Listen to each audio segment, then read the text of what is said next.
Adapun Abraham telah tua dan lanjut umurnya, serta diberkati Tuhan dalam segala hal.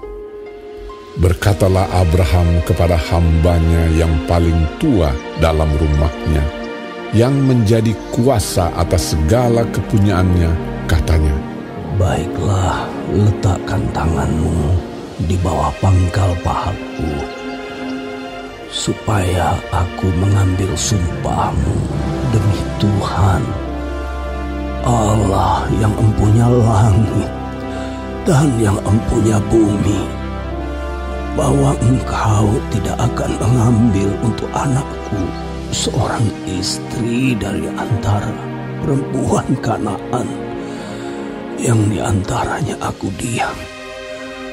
Tetapi engkau harus pergi ke negeriku dan kepada sanak saudaraku untuk mengambil seorang istri bagi Ishak anakku." Lalu berkatalah hambanya itu kepadanya, "Mungkin perempuan itu tidak suka mengikuti aku ke negeri ini. Haruskah aku membawa anakmu itu kembali ke negeri dari mana Tuanku keluar?" Tetapi Abraham berkata kepadanya, "Awas, jangan kau bawa anakku itu kembali ke sana. Tuhan, Allah yang empunya langit, yang telah memanggil aku dari rumah ayahku serta dari negeri sanak saudaraku, dan yang telah berfirman kepadaku serta yang bersumpah kepadaku demikian, kepada keturunanmu lah akan kuberikan negeri ini. Dialah juga akan mengutus malaikatnya berjalan di depanmu, sehingga engkau dapat mengambil seorang istri dari sana untuk anakku. Tetapi jika perempuan itu tidak mau mengikuti engkau, maka lepaslah engkau dari sumpahmu kepadaku ini. Hanya saja janganlah anakku itu kau bawa kembali ke sana." Lalu hamba itu meletakkan tangannya di bawah pangkal paha Abraham, tuannya, dan bersumpah kepadanya tentang hal itu. Kemudian hamba itu mengambil 10 ekor dari unta tuannya dan pergi dengan membawa berbagai-bagai barang berharga kepunyaan tuannya. Demikianlah ia berangkat menuju Aram, Mesopotamia, ke kota Nahor. Di sana disuruhnyalah unta itu berhenti di luar kota dekat suatu sumur pada waktu petang hari, waktu perempuan-perempuan keluar untuk menimba air. Lalu berkatalah ia, "Tuhan, Allah Tuanku Abraham, buatlah kiranya tercapai tujuanku pada hari ini. Tunjukkanlah kasih setiamu kepada Tuanku Abraham. Di sini aku berdiri di dekat mata air, dan anak-anak perempuan penduduk kota ini datang keluar untuk menimba air.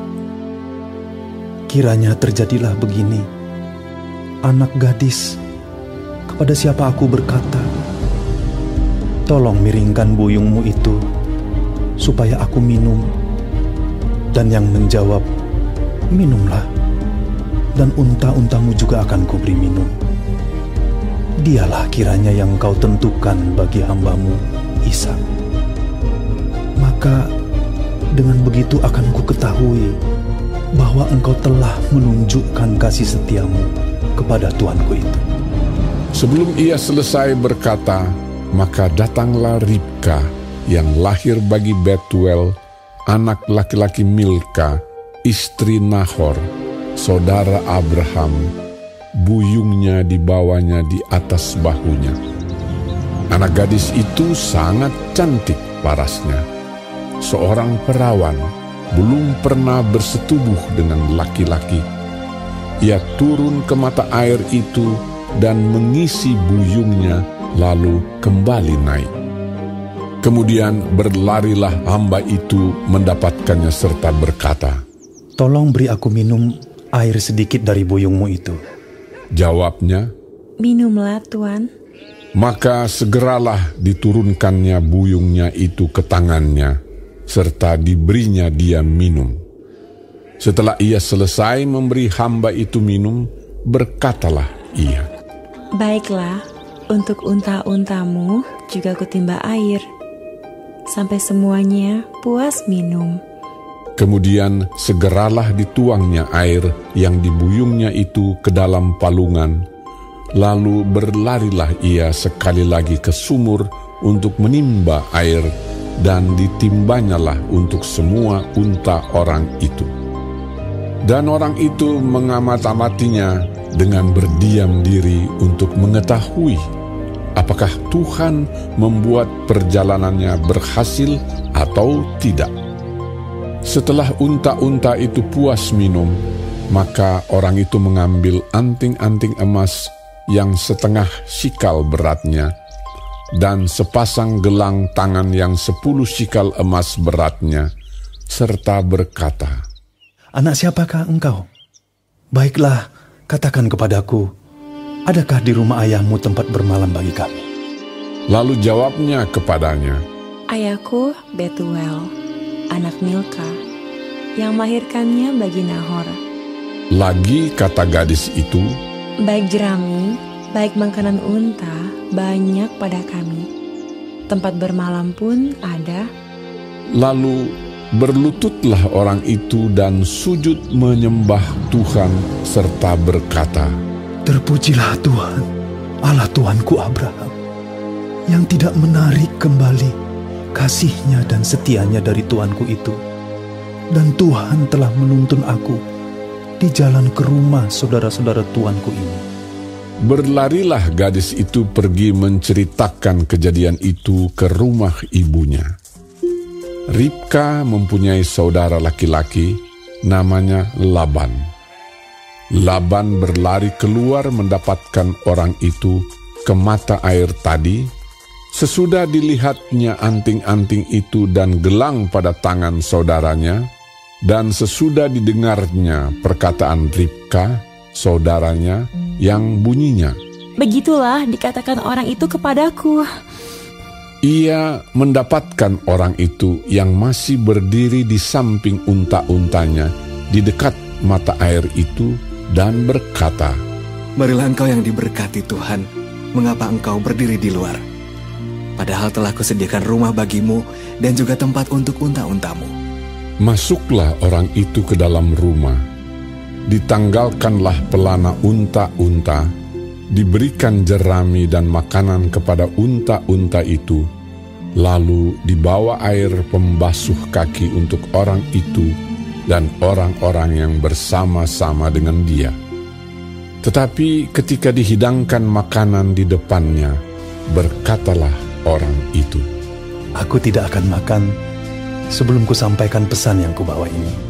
Jawab Laban, "Silakan." lalu berkatalah ia, "Aku ini hamba Abraham. Tuhan sangat memberkati tuanku itu, sehingga ia telah menjadi kaya. Tuhan telah memberikan kepadanya kambing, domba, dan lembu sapi, emas dan perak, budak laki-laki dan perempuan, unta dan keledai.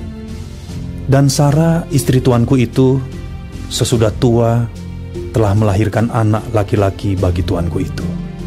Kepada anaknya itu telah diberikan tuanku segala harta miliknya. Tuanku itu telah mengambil sumpahku, engkau tidak akan mengambil untuk anakku seorang istri dari antara perempuan Kanaan yang negerinya kudiami ini. Tetapi engkau harus pergi ke rumah ayahku dan kepada kaumku untuk mengambil seorang istri bagi anakku." Jawabku kepada tuanku itu, "Mungkin perempuan itu tidak mau mengikut aku." Tetapi katanya kepadaku, "Tuhan, yang di hadapannya aku hidup, akan mengutus malaikatnya menyertai engkau, dan akan membuat perjalananmu berhasil, sehingga engkau akan mengambil bagi anakku seorang istri dari kaumku, dan dari rumah ayahku. Barulah engkau lepas dari sumpahmu kepadaku. Jika engkau sampai kepada kaumku, dan mereka tidak memberikan perempuan itu kepadamu, hanya dalam hal itulah engkau lepas dari sumpahmu kepadaku. Dan hari ini, aku sampai ke mata air tadi, lalu kataku, Tuhan, Allah Tuanku Abraham, sudilah kiranya engkau membuat berhasil perjalanan yang kutempuh ini. Di sini aku berdiri di dekat mata air ini. Kiranya terjadi begini. Apabila seorang gadis datang keluar untuk menimba air, dan aku berkata kepadanya, tolong berikan aku minum air sedikit dari buyungmu itu. Dan ia menjawab, minumlah, dan untuk unta-untamu juga akan kutimba air. Dialah kiranya istri yang telah Tuhan tentukan bagi anak tuanku itu. Belum lagi aku habis berkata dalam hatiku, Ribka telah datang membawa buyung di atas bahunya dan turun ke mata air itu, lalu menimba air. Kataku kepadanya, tolong berikan aku minum. Segeralah ia menurunkan buyung itu dari atas bahunya serta berkata, minumlah, dan unta-untamu juga akan kuberi minum. Lalu aku minum, dan unta-unta itu juga diberinya minum. Sesudah itu aku berkata kepadanya, anak siapakah engkau? Jawabnya, ayahku Betuel, anak Nahor yang dilahirkan Milka. Lalu aku mengenakan anting-anting pada hidungnya dan gelang pada tangannya. Kemudian berlututlah aku dan sujud menyembah Tuhan, serta memuji Tuhan, Allah Tuanku Abraham, yang telah menuntun aku di jalan yang benar untuk mengambil anak perempuan saudara tuanku ini bagi anaknya. Jadi sekarang, apabila kamu mau menunjukkan kasih dan setia kepada tuanku itu, beritahukanlah kepadaku, dan jika tidak, beritahukanlah juga kepadaku, supaya aku tahu entah berpaling ke kanan atau ke kiri. Lalu Laban dan Betuel menjawab, semuanya ini datangnya dari Tuhan. Kami tidak dapat mengatakan kepadamu baiknya atau buruknya. Lihat, Ribka ada di depanmu. Bawalah dia dan pergilah, supaya ia menjadi istri anak Tuhanmu, seperti yang difirmankan Tuhan. ketika hamba Abraham itu mendengar perkataan mereka, sujudlah ia sampai ke tanah menyembah Tuhan. Kemudian hamba itu mengeluarkan perhiasan emas dan perak serta pakaian kebesaran dan memberikan semua itu kepada Ribka. Juga kepada saudaranya dan kepada ibunya diberikannya pemberian yang indah-indah. Sesudah itu makan dan minumlah mereka, ia dan orang-orang yang bersama-sama dengan dia, dan mereka bermalam di situ. Paginya sesudah mereka bangun, berkatalah hamba itu, "Lepaslah aku pulang kepada tuanku." Tetapi saudara Ribka berkata, serta ibunya juga, "Biarkanlah anak gadis itu tinggal pada kami barang 10 hari lagi. Kemudian bolehlah engkau pergi."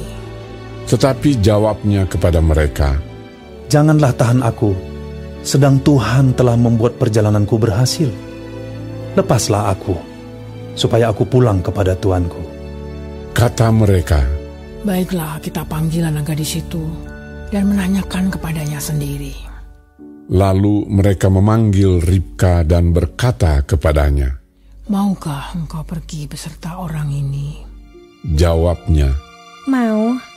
Maka Ribka, saudara mereka itu, dan inang pengasuhnya beserta hamba Abraham dan orang-orangnya dibiarkan mereka pergi. Dan mereka memberkati Ribka. Kata mereka kepadanya, "Saudara kami, moga-moga engkau menjadi beribu-ribu laksa, dan moga-moga keturunanmu menduduki kota-kota musuhnya." Lalu berkemaslah Ribka beserta hamba-hambanya perempuan, dan mereka naik unta mengikuti orang itu. Demikianlah hamba itu membawa Ribka lalu berjalan pulang. Adapun Ishak telah datang dari arah sumur Lahai Roi. Ia tinggal di tanah Negeb. Menjelang senja, Ishak sedang keluar untuk berjalan-jalan di padang. Ia melayangkan pandangnya, maka dilihatnyalah ada unta-unta datang. Ribka juga melayangkan pandangnya, dan ketika dilihatnya Ishak, turunlah ia dari untanya.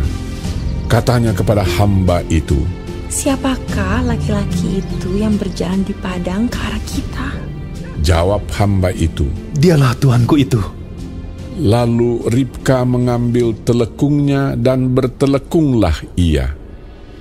Kemudian hamba itu menceritakan kepada Ishak segala yang dilakukannya. Lalu Ishak membawa Ribka ke dalam kemah Sarah, ibunya, dan mengambil dia menjadi istrinya. Ishak mencintainya, dan demikian ia dihiburkan setelah ibunya meninggal.